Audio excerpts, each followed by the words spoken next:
All right, I am live. What's going on, family?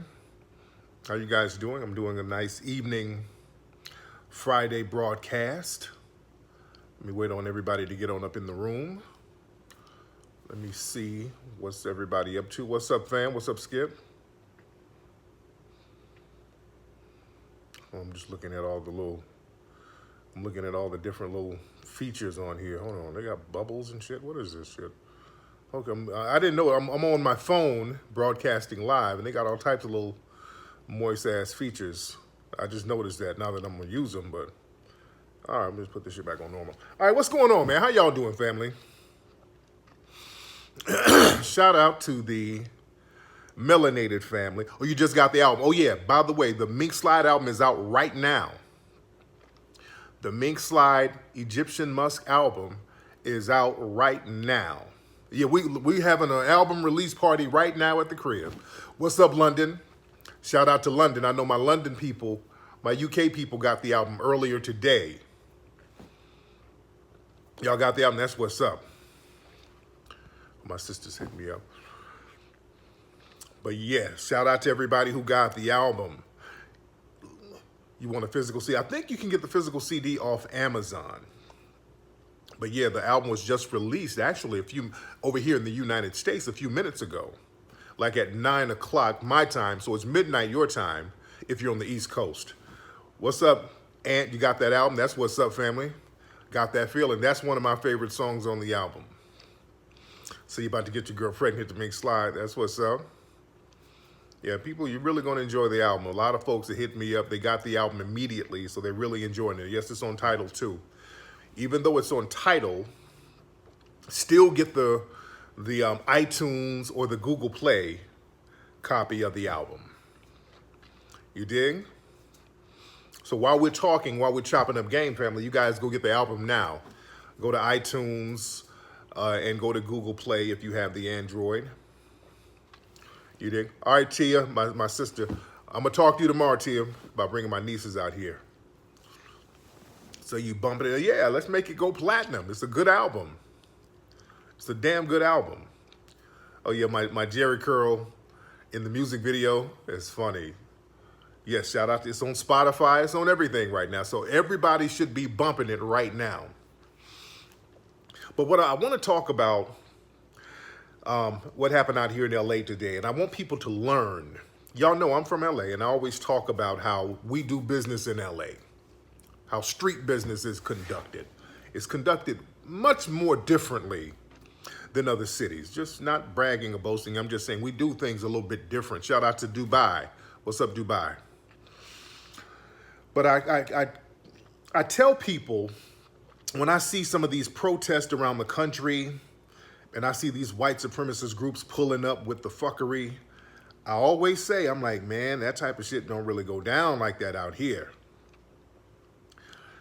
Some people might, think that I'm exaggerating, but today, let me tell you something. Y'all need to look at how LA business is done on a street level and learn from that.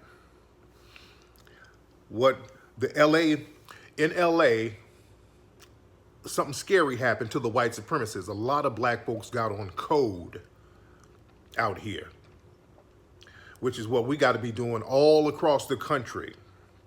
There's a white supremacist group called the Oath Keepers. There's another one called the Proud Boys. They were somewhere in Atwater Village. They went to a bar. So these white supremacists are slowly trying to make these militia groups trying to make their presence known around black folks. They're slowly creeping around. In other cities, they pop up and go into black neighborhoods or whatever, and people want to argue with them and go back and forth with them and sing and twerk and all that. So the white supremacists, they are targeting Maxine Waters. That's their whole thing. They're trying to target Maxine Waters because she goes after Trump. So a lot of them have this fake outrage over Maxine Waters. So one of the white supremacist militia groups, the Oath Keepers, and all of them are the same, by the way. I don't really like to give them a differentiation of names, but they're all the same. But they said that they're going to come out and protest outside of Maxine Waters' office here in LA. Got it? Because they're, trying to use Maxine Waters as the poster child for black resistance or whatever. Who gives a shit? So they had this big thing about they were going to come out here today, and they planned it. But understand this, and folks who don't know LA, you don't know the politics of the streets of LA. Maxine Waters' office is smack dab right in South Central Los Angeles. Her office is like on Century Boulevard and Broadway. Now, LA people know that, but some of y'all don't know that. Now, for those who are not from LA, that area, you got a place called Nickerson Gardens on one side. I think you got Avalon Gardens on the up on the top. So that area, Broadway and Century, you got the Broadway Gangsta Crips on the left. You got the Denver Lane Bloods on the right. You got Hoover on top. So what made these motherfuckers think it was going to be a good idea to go there? So the Oath Keepers didn't show up. Now, they tried to sneak their way in. But boy, the hood was on fucking APB alert. Nigga, the hood was so ready. Oh, they thought it was going to be some Charlottesville or whatever. No. You had the OGs out there. You had a lot of the OGs out there. And the Oath Keepers got scared. They didn't show up. So cats started looking for them. That's the thing. Not only did they not show up, cats were driving around looking for their asses. Because the thing is, and I've said this before, the white supremacist groups tried to come out here before. Remember, they tried to come out here, but they tried to go to Orange County. They thought it would be safe in Orange County. And what happened, brothers caught their ass getting out the car and start beating the fuck out of them. That was, I think that was last year. They caught them white supremacists getting out the car. And I said, out here, they catch you slipping. And the same thing happened. See, what the Oath Keepers thought, and what most of these white supremacist groups do, they got people on the inside of law enforcement. So the word is, if they could make it to where law enforcement is posted up, they'll be safe. That's why when you see these little Klan marches here and skinhead marches and alt-right marches, they're standing right behind the police. So they wait till they get around the police. The police is protecting them, and they're just sitting up there yelling all types of racial shit at everybody while the police is protecting them in the front. And that's what they thought was going to happen today, that they were going to get to the police, and the police would protect them, and they can talk all their little slick greasy shit, and to them that's a victory. Getting into a black area, talking greasy, that's a victory. The problem is, when you come out here, how are you going to get to the police? The problem is getting to the damn police. You got to park your car somewhere, and that's the difference between LA and all these other cities. See, in these other cities, and y'all got to take note, y'all just be sitting up there waiting on them to get escorted in so they can talk greasy to you. No. This is how LA do it. They'll have one group of protesters right there in the front of whatever location they're going to be in. And usually the cameras and all that are on them, but you don't know. Then you got the whole hood. You got other folks in the hood that's on alert, waiting and scouring the neighborhoods looking for these cats. You trying to find out where they're parking so you can catch them slipping. That's LA style all day. They gonna catch you slipping. We ain't waiting for you to get posted up so you can be all nice and secure. No. They were catching their ass slipping. They couldn't even park cars, brother. It was a group of white supremacists in a gray truck. They had like a flag or whatever. Somebody spotted them and they started to pull their asses up out that truck, and then they had to bounce. You understand? Brothers they were catching them slipping heavy. And then you had a couple of covert white supremacists trying to sneak out there acting like reporters. You dig? And one of them there on my Instagram now, I forgot the name. And this is another thing, black people. And These white supremacists, whenever there's a protest, if you see some goofy fucking suspected white supremacist with a camera, asking real dingy ass questions, low-key trolling, run them off the block. Because what you have, a lot of these white supremacist groups have certain people who pretend to be media folks. They have a camera and they'll have a mic, but usually these people are working with the white supremacist groups. Yeah, that's reporter dude, he's on my Instagram trolling because I was clowning his ass for getting ran off the block. This one dude, he looked kind of like Milo, and you can look at him and tell he's clearly part of one of these little white supremacist groups. So he went around outside of Maxine Waters' office asking people little goofy ass questions, and he had a black cameraman with him, a coon. And some people spotted him like, hey, wait a minute. Dude, you with them white supremacists. Get the fuck off the block. No. He start white-splaining. No, dude. My cameraman is black. Man, if you don't get the fuck off this block, they almost whooped his ass. They ran him off the block. He had to go jump in some random person's car to get saved. Somebody had to save him. Some random pedestrian was driving by. They had to save him. No, he don't work for Fox. He's just some random white supremacist who works with all of these white supremacist groups. You got to run them up out of here. There was a couple of them who tried that same shit. They were like, they came up there, and people can kind of look at them. You can look and tell something was real funny style about them, and brothers were running them off the block. We ain't about to sit here and argue with you. It was one who clearly looked like he was part of the alt-right. He was like, oh yeah, I'm a teacher. I teach black kids. Man, get the fuck off the block. Get out of here before we bust you in the mouth with a brick. You dig? What happened in LA today should happen in every damn city. Whenever these white supremacists want to post up, run them off the block. Don't let them set up shop. No, they tried the right city today with that bullshit and got ran up, and they mad as fuck right now. And understand this, white supremacists, they took an L today. You know, it's embarrassing. And even the news reports are saying the Oath Keepers were humiliated today. They got ran out of South Central LA. So they look at this as a loss. So black people, stay on alert. I want y'all to stay on alert. Stay on alert. Because these white supremacists, they don't like taking L's. They took a major L today.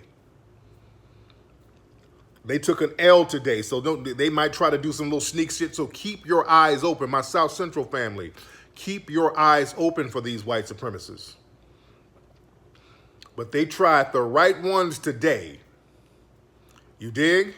It's the wrong city for that type of bullshit. South Central got on code, and that's the thing. I saw another video, one of the I think he might have been an Oath Keeper, but he was definitely a white supremacist. And they were somewhere down the street right by the police. There was some cops, and they were like, is it canceled? Yeah, we can't go up there because, you know, people got bats and pipes. And one of them was like talking to the police. Well, isn't that illegal? Bats and pipes? They're trying to cop pleas to the police so the police will do something. But understand, the police couldn't really help you. Because there's not one particular person or one particular group that they could target. You understand? It was too many people on code. It's too many people on code, so who are they going to target? Everybody was on code, and this is the importance of having a code. This is the importance of having a code, because when everybody is on the code of protection and empowerment, you can't target every damn body, and one group ain't being targeted. And if the police tried to protect these white supremacists to the point where they were harming people in the neighborhood, well, that wasn't going to go well at all. You dig? So they weren't about to, you know, fall on the sword for these little dingbat white supremacist groups. You dig? You don't want to have to deal with that type of overtime. You dig? That's what, no. Sometimes you got to understand certain things you got to walk away from. And they weren't about to put the whole city of LA in jeopardy for a group of little dirtbag white supremacists. Because the shit was about to go down. It was going to go down heavy, and it went down. You dig? See, the thing with these white supremacist groups, when you try to operate outside of judicial protection, meaning that if they would have harmed somebody, the police couldn't have, they would have kind of backed off of it, so they can't take any responsibility for it. So they're not acting within the confines of law enforcement. See, when you do that, now it's mano a mano. It's like you're trying to operate outside of the judicial system. You dig? So when you try to do that, now it's on. It's on and popping. This was an intimidation tactic. They thought that they were going to come out here and intimidate people. They thought, because, you know, LA is known for it's the Wild Wild West. And they love going places where black people are known to be on that rah-rah shit. The white supremacists, they love to try to go there so they can kind of make their presence known. If they would have just stepped out here, had that march, had that rally, and nothing happened to them, they would have looked at that as a major victory. Just being able to show up, talk shit, and then leave in South Central LA, they would have looked at that as a major victory. And let me tell you something, if they would have gotten away with that out here, oh, every other place would have been a piece of cake to them. See, that would have, they got their little confidence built up because they can go to little cities and terrorize people and have these little bullshit marches, and black folks will yell at them at the bullhorn and do a little twerking and no,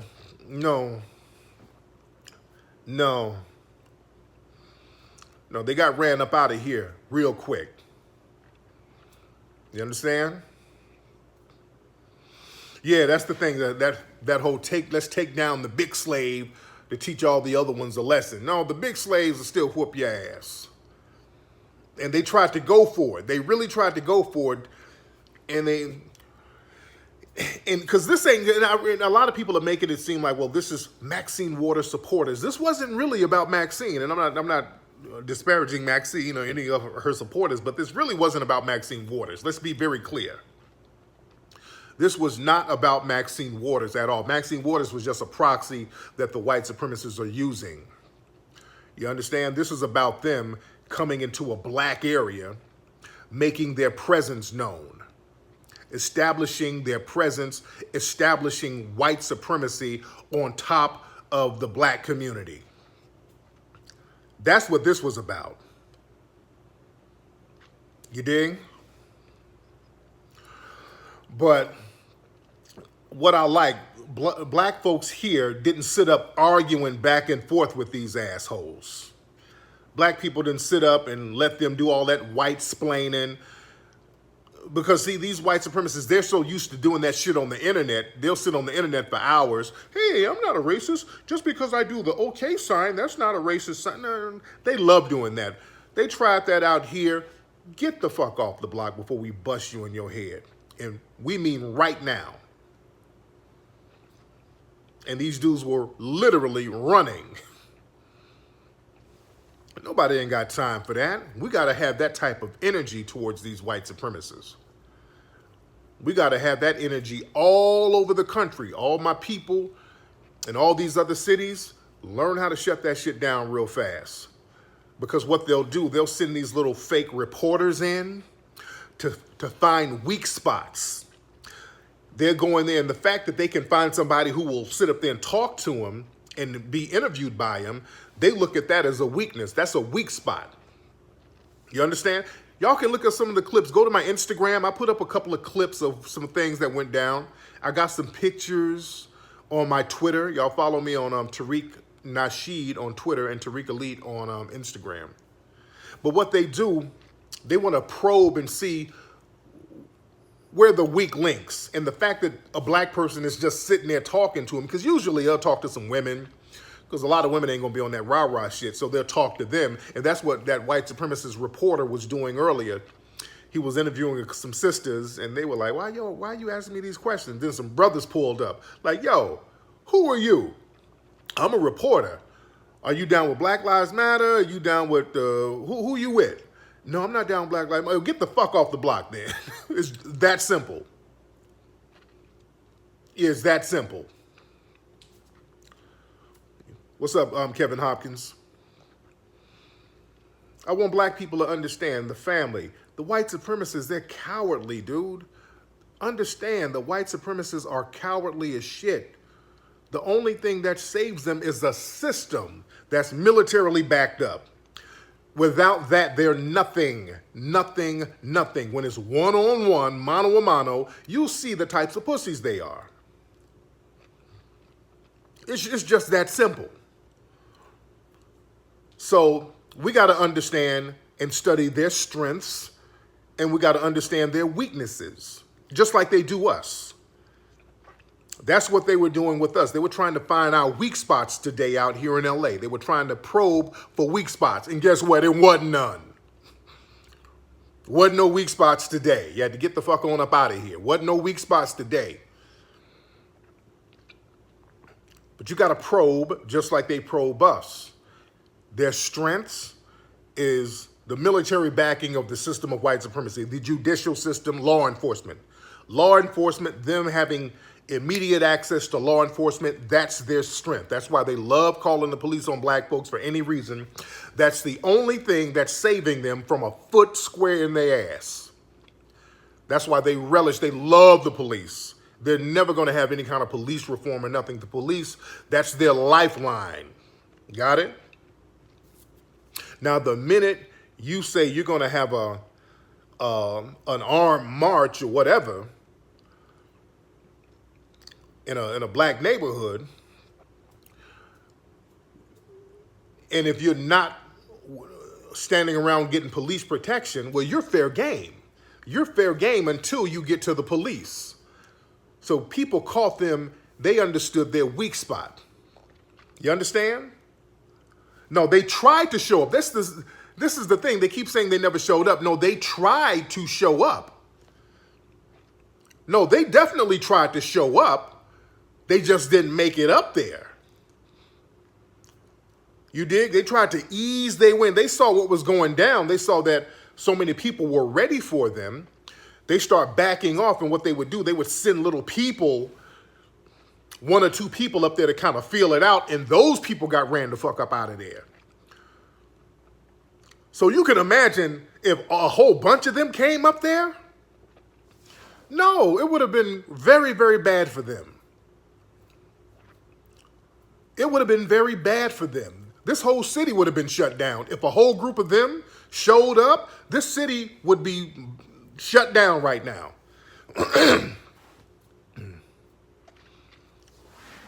They were not ready, and the people in LA were 100% with the shits today.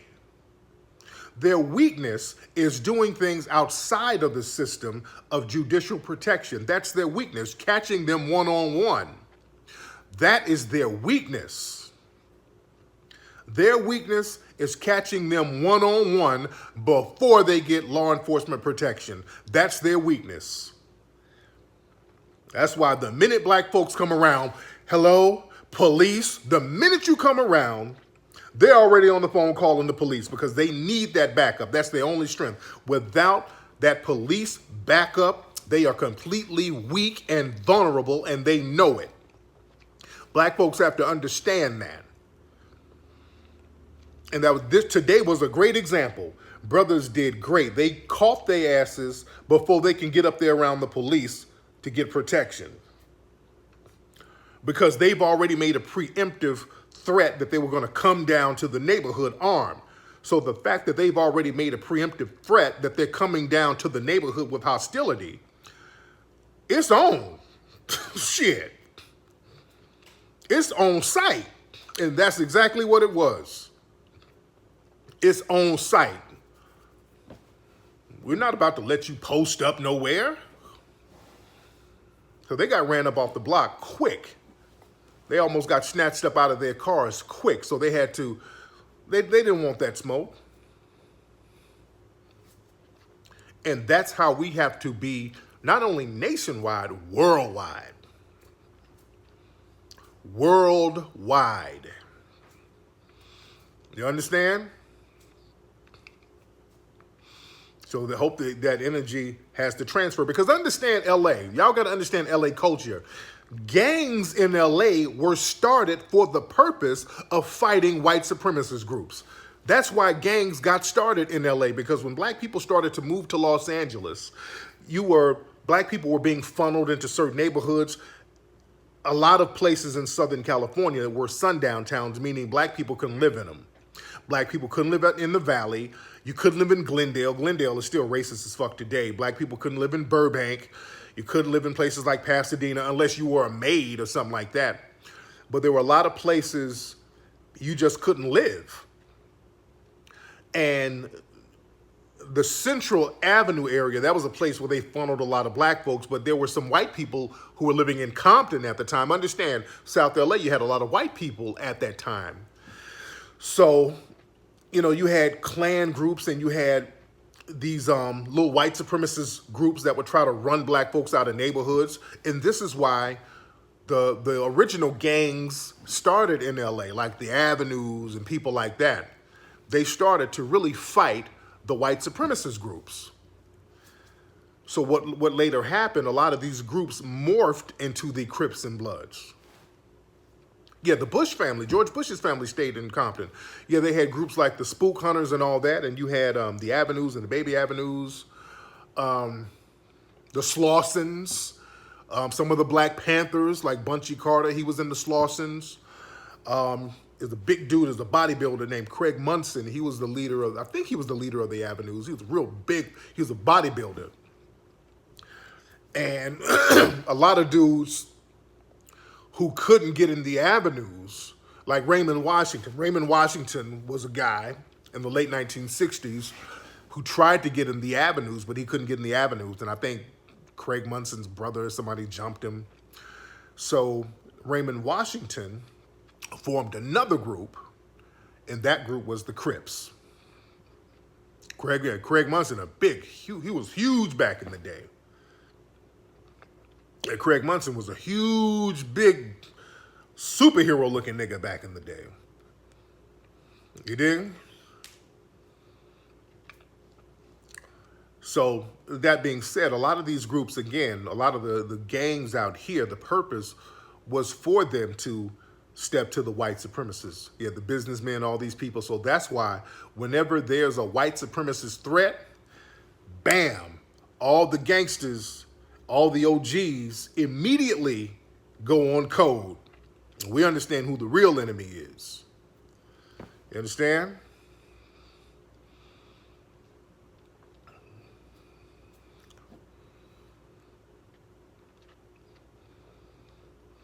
But yeah, it's good to be on code. Let me get a sip of my soda.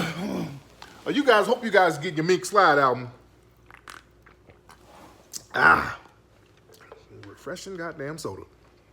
I hope you guys are getting your Mink Slide album right now. All right? Anyway, let me get up out of here, but shout out to LA. Shout out to my South Central LA family. You dig? I love to see people on code. And again, everybody stay on code and stay on alert. Stay on code, stay on alert, because these white supremacists, they will regroup when they take an L. You dig? Understand that? Anyway, man, go get the Mink Slide album right now. The Mink Slide album is on sale right now. iTunes, Google Play, order it right now. Bump it. Y'all tweet so I can retweet you. All that old good stuff. Let me know if you got the album. Tweet it. I'll retweet you. And y'all be good. I'ma holla.